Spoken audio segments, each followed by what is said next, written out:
Oh, it's always so absolutely fascinating how history gets rewritten by the people who happen to hold the loudest microphones and the biggest checkbooks, isn't it? Like, let's all just collectively pretend that this massive, beautifully diverse land was just a completely empty, silent parking lot waiting for some discoverers to show up and plant a flag. Because obviously, the millions of native people who had thriving civilizations, deep agricultural knowledge, complex languages, and entire governance systems just didn't exist until someone else decided to find them. It's truly comical how we are taught to romanticize the whole thing, as if the wealthy elite back then didn't just sail across the globe,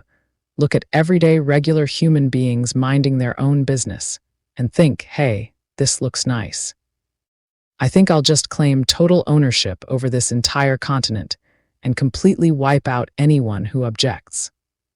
We love to talk about freedom and progress, but we conveniently gloss over the actual facts of genocide and displacement like it was just a minor scheduling conflict in the history books.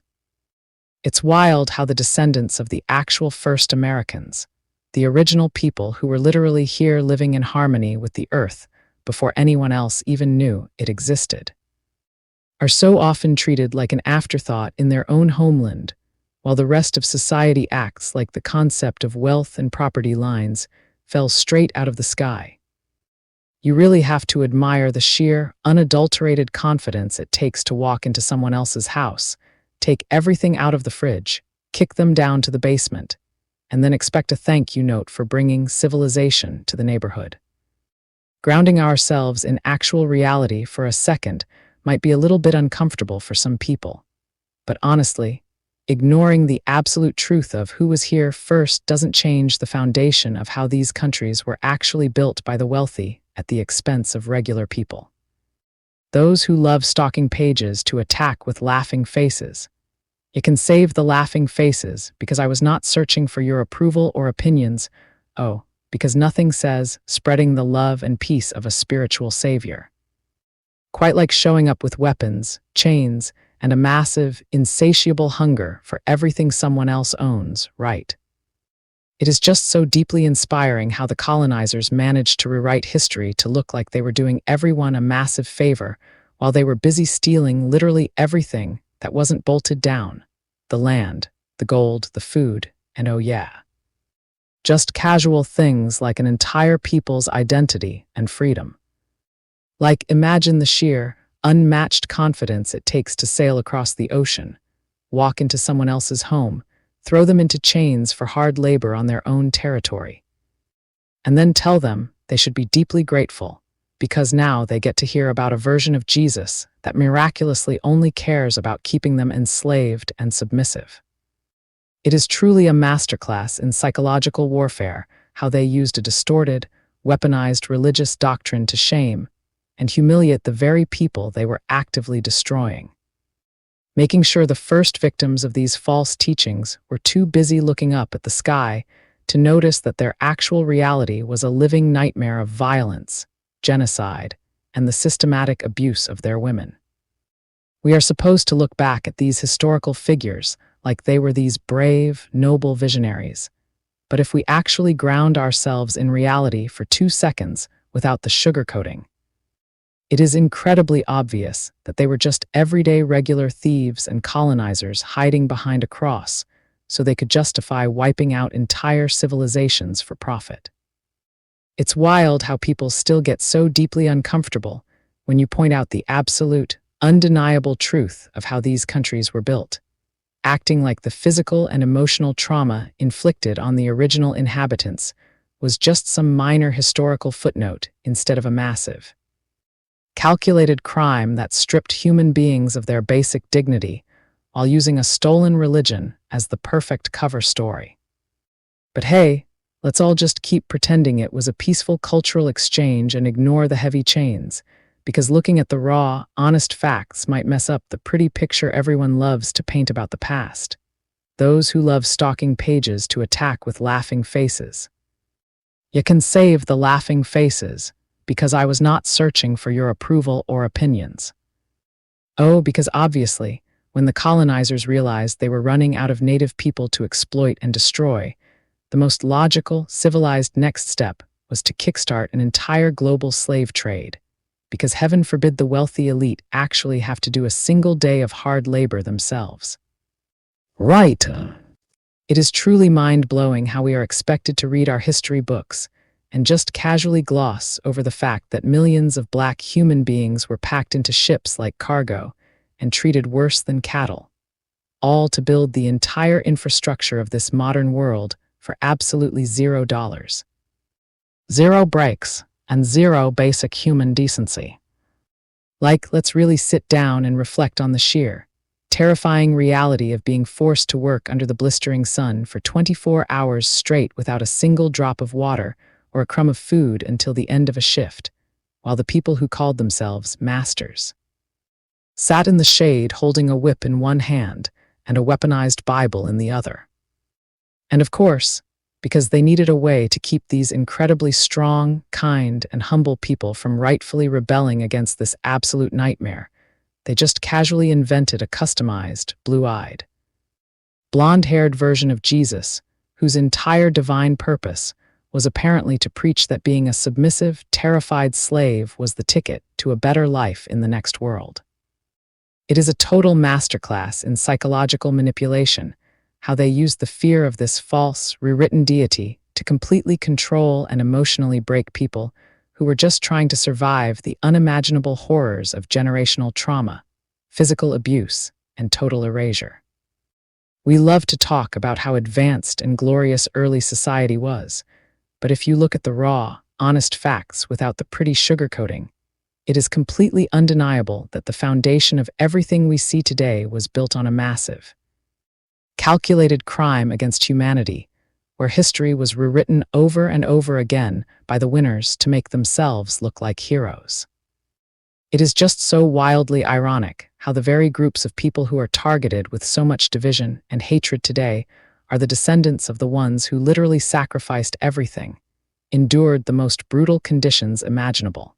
and survived a system designed to strip away their humanity, while the real villains of the story got their names put on monuments and schools. But sure, let's keep pretending everything was just a peaceful, natural progression of economic growth and ignore the actual blood, sweat, and forced labor that it took to get here, because facing the clear,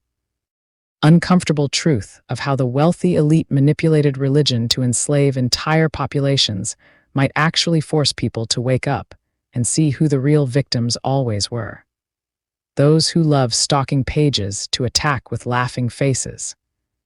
You can save the laughing faces, because I was not searching for your approval or opinions. It is so incredibly wild how centuries of artistic tradition and human bias have completely twisted the way people look at spirituality, to the point where false teachings and rigid, human-made religious doctrines have actually ended up treating the victims of history like they aren't even human beings. Think about it for a second, because we have been completely conditioned to fear a version of Jesus that is used more like a tool for punishment and total compliance rather than a source of actual love. And that deep-rooted fear has literally kept God's own children mentally and emotionally enslaved for generations. If we are being completely honest and looking at the actual history of it all, that deeply familiar image everyone has in their minds of a light-skinned, European-looking Jesus didn't just drop out of the sky or get invented by one single person overnight. It was a gradual process that developed over centuries as Christianity moved out of its birthplace and spread deep into Europe,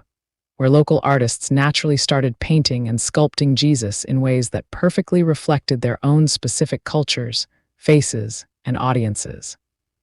But if you strip away the centuries of paint and look at the actual historical reality of first-century Judea in the Middle East and North Africa,